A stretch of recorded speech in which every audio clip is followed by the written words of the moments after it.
Saan naabot ang 100,000 pesos mo? Hello po mga kabaslag, welcome pong muli sa panibago nating vlog. At sa gabing ito, gabing-gabi, vlog na naman ang inatupag.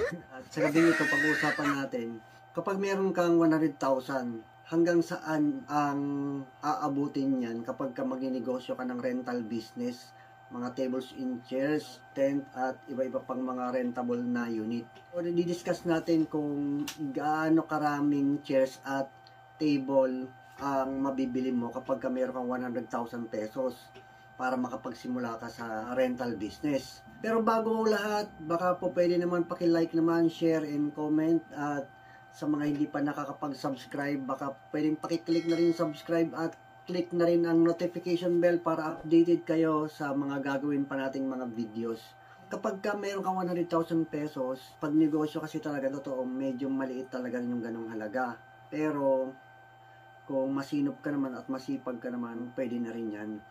Meron ka 100,000, magsisimula ka na 100 chairs, 100 na Uratex na monoblock chairs, nagkakahalagang 37,000 pesos yan. Then, partneran mo siya ng 10 pieces na 6 feet na long tables.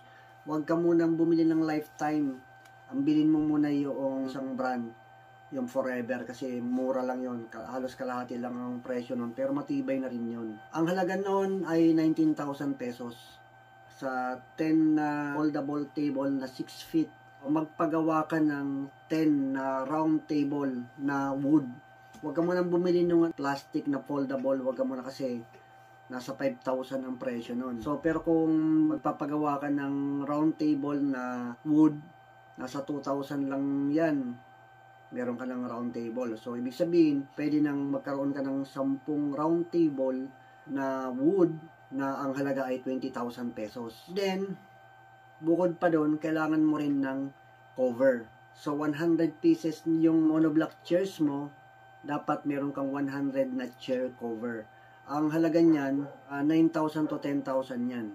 Pero kung makuha mo yung pinakamura, kasi pinakamura na yung 9,000 sa 100 pieces. Then, 10 table cover. Pagpalagay natin 500 pesos, so 5,000 pesos yon, 10 table cover. Ano yun yung sa long table.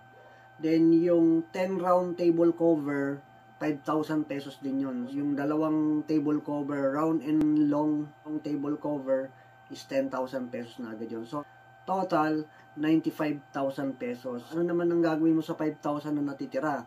Yung 5,000 na natitira, pwede kang humanap ng pwesto sa bayan. Hindi pa kasama dyan yung kapag ka magpapapermit ka at hindi kasama dyan yung service na pang-deliver. Kaya sabi ko nga sa inyo, kung meron kayong kulong-kulong or meron kayong tricycle dyan na hindi naman nagagamit, pwede kayong magsimula na sa ganon. Okay? Hanggang dito na lamang ang ating vlog. Salamat ng marami sa panonood.